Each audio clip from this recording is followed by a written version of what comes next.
ایک دانشور اس نے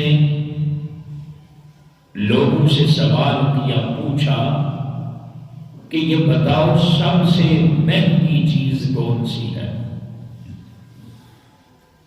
تو سب نے اپنی اپنی سوچ کے مطابق، اپنے اپنے ذہن کے مطابق جواب دیا۔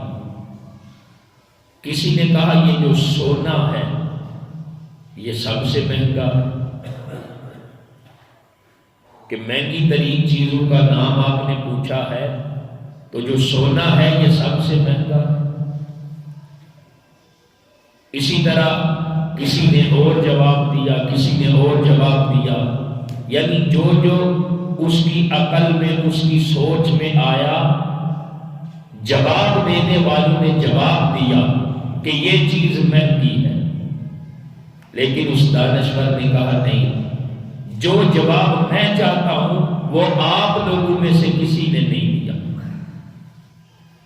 اور پھر انہوں نے پوچھا کہ آپ خود ہی جواب دیں کہ کون سی چیز ہے جو سب سے مہنگی ہے۔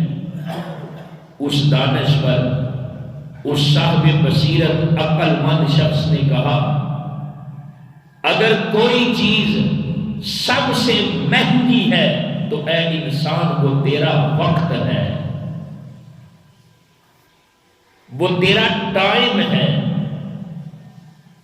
وہ تیری عمر ہے، وہ تیرا وقت ہے جو سب سے مہنگا ہے۔ لیکن اس کا ہمیں احساس نہیں کہ سب سے جو مہنگی چیز ہے وہ وقت ہے۔ اور پھر جو چیز جتنی مہنگی ہو اس کی اتنی قدر بھی ہونی چاہیے۔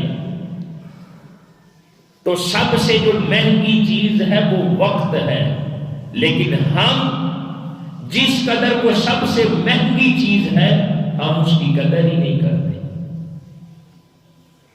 تو دوستان محترم، اگر ہمارے لیے کوئی چیز سب سے زیادہ معنی رکھتی ہے، اہمیت رکھتی ہے اور مہنگی ہے تو وہ ہمارا وقت ہے جو اللہ نے ہمیں عطا کیا۔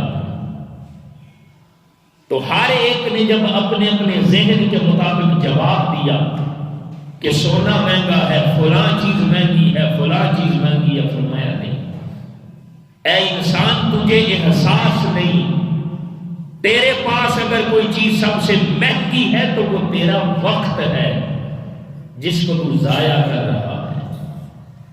اور جو چیز جتنی مہنگی ہو اس کی اتنی قدر بھی ہوتی ہے، لیکن وقت سب سے مہنگا ہے اس کی قدر ہی نہیں، اس کو ہم غفلت میں، سستی میں گزارتے ہیں۔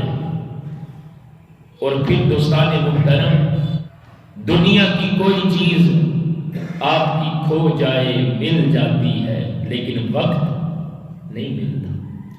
جو ایک بار وقت کھو گیا، گزر گیا، پھر وہ دوبارہ آپ، بلکہ کہنے والے تو یہاں تک کہتے ہیں کہ کائنات میں اگر کوئی چیز سب سے مہنگی ہے تو وہ وقت ہے، جسے کائنات کی کوئی بھی چیز اس کو قیمت دے کے کوئی خرید نہیں سکتا۔ تو جو چیز سب سے مہنگی ہے وہ وقت ہے، اس کی قدر بھی تو اسی قدر ہونی چاہیے نا۔ اور پھر یہ جو وقت ایک بار گزرے وہ واپس نہیں آتا۔